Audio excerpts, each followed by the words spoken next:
اللہ تعالیٰ کی ناراضگی کبھی سوچا کہ کیوں ہوتی ہے،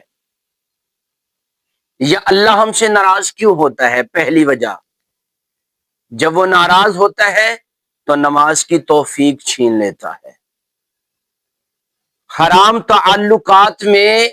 انسان کو مبتلا کر دیتا ہے، انسان برے دوستوں کی محبت اختیار کر لیتا ہے، والدین کی نافرمانی کرتا ہے، اور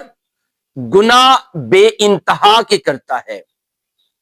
فضول کاموں میں وہ اپنا وقت گزار دیتا ہے، اور قرآن مجید کی تلاوت کو چھوڑ دیتا ہے، اور پھر بدمزاجی، بد زبانی، جھگڑے اور استغفار نہیں کرتا، اور پھر وہ برے دوستوں کی صحبت اختیار کر لیتا ہے۔ تو یہ سمجھ لیجئے کہ انسان سے اللہ ناراض ہے۔